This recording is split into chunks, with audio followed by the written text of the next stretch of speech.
اعوذ باللہ من الشیطان اللعین الرجیم بسم اللہ الرحمن الرحیم الحمد للہ رب العالمین والصلاة والسلام علی اشرف الانبیاء والمرسلین وعلی آلہ الطیبین الطاہرین المعصومین المظلومین اما بعد فقد قال اللہ سبحانہ وتعالی فی کتابہ المجید وفرقانہ الحمید وقولہ الحق وهو اصدق الصادقین بسم اللہ الرحمن الرحیم اذ یوحی ربک الی الملائکۃ انی معکم فثبتوا الذین آمنوا سألقی فی قلوب الذین کفروا الرعب فاضربوا فوق الاعناق واضربوا منهم کل بنان صدق اللہ العلی العظیم۔ سلام علیکم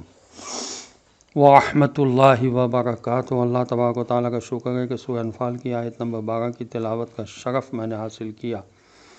اس کا ترجمہ یہ ہے کہ اور وہ وقت جب تمہارا پالنے والا مالک فرشتوں کو اشارہ کر رہا تھا کہ میں تمہارے ساتھ ہوں، تم ایمانداروں کو ثابت قدم رکھ کر جمائے رکھنا، میں بھی کافروں کے دلوں میں رعب ڈال دیتا ہوں تو تم ان کی گردنوں پر کاری ضربیں مارو اور ان کے ہر جوڑ پر خوب خوب چوٹیں لگاؤ۔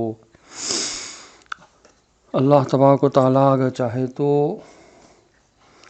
ان سے خیر کروا سکتا ہے جن سے کوئی خیر کی امید نہیں ہو۔ بیان کی جلد 72 صفحہ 193 پر حضرت امام جعفر صادق علیہ السلام کی حدیث ہے کہ جس شخص میں 3 چیزیں نہ پائی جائیں اس سے خیر کی امید ہرگز نہیں رکھنی چاہیے۔ نمبر 1، غیب کی حالت میں خدا سے نہ ڈرے۔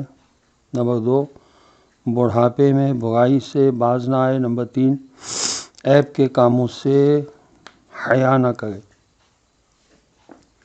عزیزان محترم، ہمیں اللہ کے رسول صلی اللہ علیہ وسلم نے ہر طرح کی ہدایات پہنچا دی ہیں۔ بیان الانواع کی جلد 7 صفحہ 123 پر اللہ کے رسول صلی اللہ علیہ وسلم کی یہ حدیث مبارکہ موجود ہے کہ پیغمبر اسلام صلی اللہ علیہ وآلہ وسلم سے سوال ہوا کہ قیامت کا دن کتنا بڑا ہوگا۔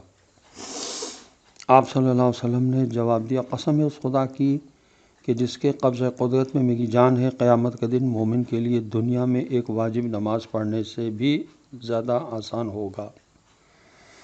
ایک شخص نے سلمان سے پوچھا، تم کون ہو، کیا ہو؟ سلمان نے کہا، سب سے پہلے ہم اور تم ایک نطفہ تھے اور آخر میں مردہ بن جائیں گے، اور روز قیامت جب اعمال کے ترازو نصب ہوں گے تو اس وقت جس کا پلڑا بھاری ہوگا وہ کامیاب ہوگا اور جس کا پلڑا ہلکا ہوگا وہ لئیم و بدبخت ہوگا۔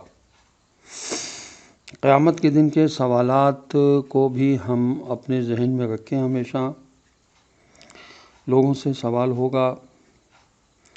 سورہ اعراف کی آیت نمبر 6 میں ارشاد ہوتا ہے، فَلَنَسْأَلَنَّ الَّذِينَ أُرْسِلَ إِلَيْهِمْ وَلَنَسْأَلَنَّ الْمُرْسَلِينَ، یقیناً ہم ان سے بھی سوال کریں گے جن کی طرف انبیاء و مرسلین بھیجے گئے تھے، اور ان سے بھی سوال کریں گے کہ جن کو رسول بنا کر بھیجا تھا۔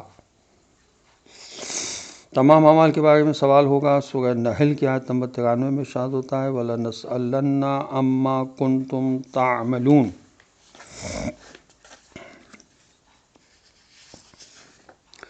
تم جو کچھ دنیا میں انجام دے رہے تھے اس کے متعلق تم سے ضرور سوال کیا جائے گا۔ عزیزان محترم،